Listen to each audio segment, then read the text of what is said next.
efee kanatti jallate waan ta'eef efee kana godhamuu qaba. Yoo rakkoo dhuunfaa ta'e ajandaa biyya otoo hin taane addisee dhumarraan rakkoo qaba jecha jedhuuni dhaggeeffatu. Sii galuu qabu waa'ee abiyyi ati keekte sin keekniyaan ammas abiyyi keekuun kee anaaf waliin keekna abiyyi keekuuf sin arrabsiniyaan maaliif ijoollee arrabsita ijoollee shamarranii maaliif arrabsita dhiira maaliif arrabsita ijoollee hedduutu sitti mufatee jira amma ijoollee shamarraniitiif ijoollee kana amma arrabsite dhiifama gaafadhu amma ijoollee arrabsite sana akkasii ijoollee dhiira maal jettee arrabsite waa tokko siin jedhu dhaggeeffadhu an gaafan dubbadhu nama itti yaadee sammuun kunatu qoodame warra ammas taanaan dhibbatti dhaggeeffadhu warra hoolaa eegotu hin taane warra akka hoolaatti yaaduun hin jedhe dhaggeeffadhu an yoo ati Kaalid kun akka hoolaatti yaadda ta'e akka hoolaatti yaaddan siin jedha malee an warra hoolaa eegu jedhee si wajjin hin ramadu hoolaa eeguun gaala eeguun rasuulli keenya gaala eegaa turani kabajaadha bar wajjii xiqqeessuuf otuu hin taane si galcha Nuraddiin halloo akkam jirta gurbaa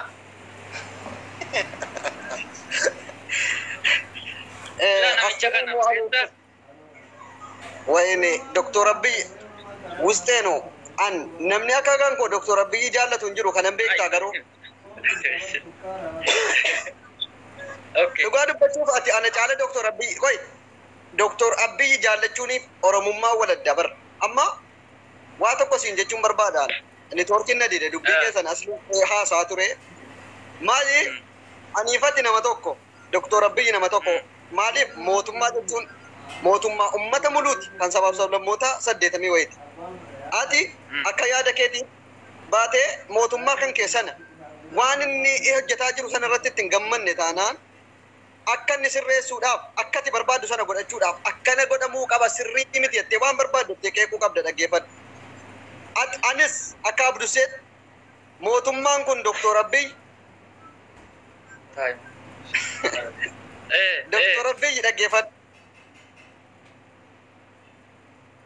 dhagaan jira itti fufi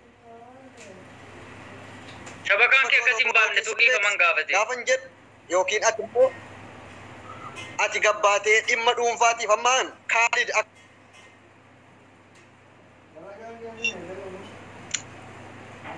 shabakaa kee sirreeffadhu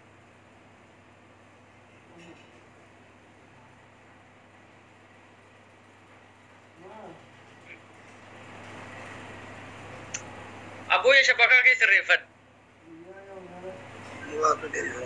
shabakaan kee maal seerabsuudhaaf sitti bilbilu na dhaggeeffadhu kanaafuyyuu yoo waan ila amma dhaggeeffadhu gaa maaliif beeyta aniifati nama har'a wal barees miti yoo bicate yeroo baay'ee yeroo waggaa tokko taara aniifati ijoollee biyya tokkootis Oromoodhas dhiiga kootii dhiiga keetiyan dhimma Dr. Abiy an keekeef mootummaa tokko yookiin mootummaa kan koo keekeef dhimma dhuunfaa keessa galtee na arrabsuun yookiin waa jechuuf an sin arrabsu maaliif mootummaa kee keekite waan ta'eef yaada kan keessana hin jaallanne yoon ta'e yaadni Kaalid dubbataa jiru kun sirrii miti yaada kan akkanaa gochuu qaba kun efee kanatti jallate waan ta'eef efee kana godhamuu qaba yoo rakkoo dhuunfaa ta'e ajandaa biyya otoo hin taane addisee dhumarraan rakkoo qaba jecha jedhuuni dhaggeeffadhu. Sii galuu qabu waa'ee abiyyi ati keekte sin keekniyaan ammas abiyyi keekuun kee anaaf waliin keekna abiyyi keekuuf sin arrabsiniyaan maaliif ijoollee arrabsita ijoollee shamarranii maaliif arrabsita dhiira maaliif arrabsita ijoollee hedduutu sitti mufatee jira amma ijoollee shamarraniitiif ijoollee kana amma arrabsite dhiifama gaafadhu amma ijoollee arrabsite sana akkasitti ijoollee dhiira maal jettee arrabsite waa tokko siin jedhu dhaggeeffadhu an gaafan dubbadhu nama itti yaadee sammuun kunatu qoodame warra ammas taanaan dhibbatti dhaggeeffadhu warra hoolaa eegotu hin taane warra akka hoolaatti yaaduun hin jedhe dhaggeeffadhu an yoo ati Kaalid kun akka hoolaatti yaadda ta'e akka hoolaatti yaaddan siin jedha malee an warra hoolaa eegu jedhee si wajjin hin ramadu hoolaa eeguun gaala eeguun rasuulli keenya gaala eegaa turani kabajaadha bar wajjii xiqqeessuuf otuu hin taane warri gaala eegaa akka gaalaatti yaaddanu hoolaa eegaa akka hoolaatti yaaddanu hoomintii jalan fiffiiginaa gandummaa irraa bilisa ta'a akka Oromootti yaadaa jechuun badii miti. Maaliif yoo namni immoo an akka hoolaatti yaadaara maaliif akkas naan jedha ta'e dhiifama gaafachuu nan danda'a. Shamarranis yoo kabaja ofii eeggattee waan si yoo hin ilaallata ta'e yaada kan koo kana yaadaan mormuu hin dandeenye al jettee arrabuma waggaan si 42 yoo ta'e 42 ilmaan si guddifachuudha qabdi. Dhibbatti timna. Maaliif namni ilmaan ofii guddifachuudha biyyaa ba'e yaada mormuu waan hin dandeenyeef arrabaa fiffiiga. Warra arrabaa arrabsu malee nama nagaa ana caala an shamarran nama xiqqeessu miti. Shamarran biyya arabaa shaamaadha jedhee nama asirratti labsaa ture. Yoo jarri lafa taasisanii narra deeman nama maaliif narra deemtan hin jennu. Ati Abdusseen shamarran keenya xiqqeessa jettee akka nama shamarranii dubbatee Abdussee ijoollee irratti baasuun. Amma daan qaba. Ijoollee shamarranii irraa fuula bitachuudhaaf jette malee Abdusseen nama shamarraniif dubbatu waan ta'eef. Dhaamsa obbolummaa tokko itti qaba. Maammee namni amma maammee namaa boo'us hin jiru imimmaan keessaa akka fidee boo'us hin beeku. Maammeen gaafa xinna'atee Oromoo keessaa ba'ee akka innillee dhiigaan oromummatii dhabee jedhullee akka inni itti gantuu ta'ee ajaa ta'e maalirratti barame gaafa shamarree arrabsu xiqqeenyi maammeen ittiin hadha xiqqaate maammeen shamarree arrabsuu irratti kun immoo abduu seefuu gara sanatti galaalaa kan jedhu an siifani bar waan ansi jaallu ban woy nan fita ati wuxxifattee akka nama barbaree nudduutti si dibame wuxxifatin gaafaasof naal shakshak dhaggeeffadhu kabajaan yaa shamarran gaggaarii ila yaa shamarran nama arrabsu gandummaa sammuu guute ammas taanaan dhiiras taatu shamarran dhiifaman gaafadhu shamarran gaariin warri gandummaa irraa bilisa taatanii yaa sammuun keessan nagaa yaadaan nama murmuu dandeessan dhiirrinis shamarranis ila dhaggeeffadhu nama yaadaan nama mormu kan gandummaa irraa bilisa ta'e qomoo kooti Oromoodha lafa taasiftanii narra deemuu dandeessu dhiifama yoo diqqoo isin dogongortanii otuma sammuu yaaddanu akka hoolaatti yaaddan dhiirris otuma hoolaa eegdanu diqqoo sammuun akka hoolaatti si yaadde hin muufatinaa hin qajeeltu dhiifamas ni lamii arrabsaa jirta sitti meera lamii arrabsaa jirta ijoollee kana sitti meera lamii arrabsaa jirta dhaggeeffadhu ataasa naman jallisin an ijoolleen shamarranii warri ila qodaa dhiqu sammuun jira ilmuu maalin jedhe miti warri nagaa yoo diqqoo kan waggaa 42 keessa jiraate maaleesh waggaadhaan isin arrabsuu kooti umuriin kan rabbii tetuun warri mana 42 ga'uun carraadha maaleesh rabbiin jaarsa bareedaa isiniif kennee sammuudhuma keessaniin galgalaan isin haga'u Abdusseen isin jaallata shamarran koo dhiirris kan hoolaa eegaa jirtanu rabbiin hoolaa eeguu keessaa isin baasee sammuu keessan immoo akka hoolaatti yaadu kana tokko jechuudha warri gaggaariin jiru hoolaa akka hoolaatti yaaduu dhiise akka namaatti yaachisee gandummaa keessaa bilisan isin hagodhu isinin jaalladha isin dhiiga kooti yaadaan mormuu bara arraba dhiisaati Dr. Abdusseen waggaa kuma nuufa jiraatu hin jaallanna Khaalidis akkasi namni dhugaa dubbateedhaaf asirra ba'ee sukkaaree ijoolleen hoolaa tiksitu gaafa jedhe walitti hin qabinaa gaala tiksitu gaafa jedhe walitti hin qabinaa yaa ibnal sharariit ati amma ijoollee hoolaa eegduuf aartee ammaa Abdussee kana tokkummaa ayyee Abdussee tokkummaa waan isaan beeku akka abbaa jifaar wayinatti ulfaata yoom ka'e waa jechuun illee qoosumaan gurbaasii kana garuwaan osoo isin na bira jiraatte wallahi booksiidhaan maal jedha booksiin nyaataa jennu atis durumaan hin dogoggorte haasaa doktora irraa eegamu hin dubbanne kanaafuu immoo dhiifama gaafachuun beekumsa ammallee namni waa beeku dhiifama gaafataa ammallee cimina keeti malee dadhabina kee miti jajjabaadhu waan kun immoo silumaa doktorii dogoggoruu nu badiidha beekte tokke mee ati akka nama tokkotti gaafeessi gaafa gurbaashii kana keessan galchiniiti anamma nama akka hoolaatti yaadu yoon jedhe warra hoolaa eegu miti warra gaala eegu miti rasuulli keenya gaala eeganiiru alayhi salaatu wassalaam warri akka gaalaatti yaadu kun warri yaadaan mormuu hin dandeenye anammas taanaan dhiifama warra akka hoolaatti yaadu dhiifaman gaafanne bar warra diqqoo hoolaa eegaa yaada bareedaa uumuu danda'anu keessa jiranu jaraafan dhiifama gaafatte warri umuriin jaraa 42 immoo namni gaggaarii yoo keessa jiraate dhiifama gannoonni gaafa heeruma dhabde arraba dhedheeratti wanti hin jedhe warra arraba dheeratu malee warra umuriin deeme miti maaleesh warri yookiin otuun heerumin waggaan keessan 40 wayi deddeeme ni jiraatu ta'a Dr. Abdusseen warra ammas situ dubbii kee malee gennoonni keenya yookiin shamarran keenya ofiin dhuftee sin arrabsine tarii daandii irraa ceete immoo dogoggora kee ilaaltee iddoo kanatti nan dogoggoree uummata kiyya miira keessan galee dhiifama naaf godhaachuu qabda malee shamarran keenya arrabsuu illee hin qabdu isaan immoo fi dhufanii nu sinarrabsine situ tarii miira keessa galee dubbii yeroo namaan ceeti beekte akka raayyaa namaan jedhe sana dubbiin nan fudhattee karaa biraa namaan maqtisi galee ati karoora fudhattee baatirraa dhufteetu dhiqqa haarii keessa karoora irraa hoggamaqtu ummata kana dhiifama gaafachuun immoo dirqama mataa keeti akka yaadutti akka amma tokko bira jirta ila gurbaa kana dhiifama na gaafachiifta moo nan gaafachiiftu yoo dhuguma ta'e Kaalidiin dhiifama akka na gaafatu goota moo hin gootu bira jirta akkamitti inni ana nama kabajamaa Dr. Abdusee tokko as bahee Abduseen akkana birrii 8,000 nyaate nam dhimma dhuunfaa keessa maaliif galche Doktor Innatiidha Mubaarikii kenniiti aasaa sama tokkummaan si gaafate deebisi dura maaliifiti akkanatti dabarfatte isa manni si gaafate deebiitti kennii kai isa kam isanni waa'ee shamarree amma akkas akkasii miira keessa galee waan akkasii jedhe dhiifama naa godhaa jettee bira dabarfachuu qabda siin jedhe isanni si gaafate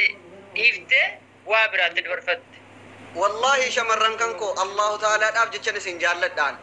Allahu ta'ala dhaaf jech yaa shamarran kanko isin haadha kooti obboleettii kooti jaartii kooti ila abbaayyan isin jaalladha diqqoodhuma an shamarran afaan sitii wanti ajaan bahe Abduseen akkana nuun jedhetti natti mufachuu jechuun an yoo liifi kanarraa bade nan gubu waan ta'eef maaleeshiyaa shamarran kanko yaa dhiira akka hoolaatti warri yaaddanu rabbiin isin qajeelchu waan ta'eef walumatti qabeen dhiifama gaafadhaa dhiironni kan keenya siraa kibirnoo waan ta'eef wajjin kabajaadhaa baay'ee gaddeen jira miira keessa galeessan yoon diqqoo sin mufachiise jechin taane dogongoraa yoo afaanii na baate maaleesh asirratti nama 1,000 irratti dhiifama mataa gadi qabee shamarran keessattuu baay'ee dhiifama guddaa kunoo peejii kaalid irratti otuu obbo tokkummaan abbaa jifaar xiqqaan ta'anu dhiifama ol ka'ee sin gaafachuu kootiif gammachuu guddaatu natti sa'aatii meeqa qoy halkanirraa jechuudha akka sa'aatii 11:13 Dr. Abduseen shamarran hin heeruminis jaarsan qabnes dhiifama gaafatanii jiru kanaafuu siichitti immoo isin qajeelchuudhaaf likkiittiin isin galcha warra nagaa otoo hin taane warra sammuun akka dhagaatti yaadu nan sirreessaa isin keessaan abbaa warra gaarii gaafattu garuu Abdusee dogongorteetta jettanii na deebisuu dandeessu obboleessan keessa waan hin ta'e isin hin dhagaa garuu eddee'an warra diqilishii jechuudha warra dhufee afaan Oromoo bare likkiitti galchuuf xabaqaan dhaabbatina maaliif beektaa nama nu fakkaate nu keessatti guddateetuma beekaan nu arrabsiisaa jiru baay'ee jira dhiirri shamarranis jara akkasii xabaqaa dhaabbattanii dhiiruma muluu tarrafamen jedhina akkasii dubbii gaafa xiinxaltanu akka Dr. Abdusee kana nama waggaa 27 biyya Chaayinaatti barate kanatti xiinxaluudha qabdu sin dhal jettee nan dhaggeeffatina akka nama yookiin dhagaye akkas taanaan immoo ennaa akkasii kana akka nuti walitti hin qabne yoo barbaadde maqaa abbichaa qorattee irra geesse abaluu maqaan akkasii kun suudii keessaa waan akkasii godhe jettee yoo itti dhukkee geesse nuyyoo asii barbaannee sii qabuu dandeenya jechuudha maqaa tokkicha qabattee dhumnaan hayyaa ammaa dhiifama gaafattee atis Kaalid amma dhaggeeffadhu oromummaatti amma ijoolleen sila angariititti bu'uuraa oolan si arrabsaa oolan onneesitti dadarbachuu akkasi nama jechuun akkas jechuu jammaran ana amma tokkummaa waa'een jaalladha Kaalid sin jaalladha dhimma dhuunfaa keessa galtee ana nama kana natti dhagaameera akka dhugumaatti akkan si jaalladhutti qirrina jedheera Abduseen akkana itti maqa balleessa jechuudha narratti gaggeessuu keetiif maqaa uummata Oromootiin dhiifama gaafatti ol ka'iiti tokkummaa bira gaafachuu qaba turtiidha maal seeti beektaa Dr. Abdusee an Dr. Abdusee yeroo jalqabaatiif shamarran kumaatamaan lakkaamtu Dr. Abdusee jalatti argaa ture wannoota barnoota adda addaa irraa baratti shamarran baay'ee jaallachuudhaan beekamu Dr. Abduseen kana yeroo jalqabaatiif waggoota lammaan kana keessatti bare Dr. Abdusee jechuudha sigalee har'a shamarran kee kabaja guddaa sirraa qaba tokkee Kaalid afaan keetii bahee Abdusee maaliif dhimma dhuunfaa keessa galee Friendin kan ku amma yoona dukun kun dhugaa dheettee bulook na gooteetti yoona nama meeqan na bulook miiseen jaraa warri na janajjanuuf illee ka jedhu biddeena koo cufte ati siicha akkamittiin janajjanadhee fuudha maqaa na balleessite waan ta'eef dhiifama na gaafadhu an nama maqaan balleeffamee nama 100,000 irratti maqaan na bade yoo dhiifama nan gaafadhe akkamittiin arraafeetii rafee fuudhaaf.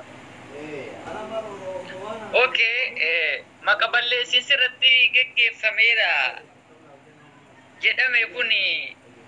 dhugaa miti injettaa miti ati ofitti himamanta ajo atamma koo dhimma dhuunfaa anamma otuu danda'amee kumni itti nama naa ergame dhaggeeffadhu ila ati dhimma dhuunfaa nama tokko keessan galii wanti siin jedhee si gorsuuf akka obboleessaatti an otuu rabbi sii taasifnaan 100 meeqa qabaat maalis god dhimma kee keessa galee dubbachuun maasiyaadhaanaaf ati asno nama tokko maqaadhaan badii dhuunfaa walirraan qabne waan ta'eef wal arrabsuun maasiyaadha ati garuu Abdusseen akkana birrii 1,800 maal jette maqaan balleessite namarratti ammaan kan isin jedhaa jiru wanta kana namarratti akkuma jette ani fatamma ijoollee dhiifama gaafadheemi Abdusse anis aariidhaan sababati ijoollee Dubartii ergaa qoy.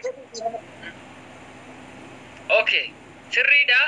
Waan kana dhimma dhuunfaa keessa galuun karaara akkas dabuun nama aarsa waa'ee dhimma dhuunfaa keessa galuun dhimma dhuunfaa keessa immoo ergan galee jedhee waan sitti dhaga'ameef dhimma dhuunfaa erga ta'ee maalish akkasiin jechuu kooti. Galatoomi anis taqabbaleen jira dhiifama kan kee bakka akkasitti wal jajjabeeffataa dhiifama wal gaafachuu baraa Oromoo dhiifama wal gaafachuu beeka waan ta'eef anillee dhiifama siif godheen jira obboleewwan kan koo shamarranii dudda kan koo irra kottaa deema allafasinii ta'eera jechuudha garuu warri jechan taane dogongoraan dhuftanii arraban dheeratina koomintii koo jala yoo dhuftan yaada koo sana mormaa malee hin arrabsina ambuloo isin gochuun jaalladhu waan ta'eef nan sukkaara isin akkuma harma keessanii qalbiin keessan kun akkana yoo immoo ambor dhufee shamarran koo miskiina koo jedhe onnee ol darbitu garaana nyaattu simbuloo kun maaliifuu arraba hin dheeratinaa dhiirritis dhiira urgahaa arraba dhiisa yaada mormuu habaranu ati gorsi ijoollee si jedha jiran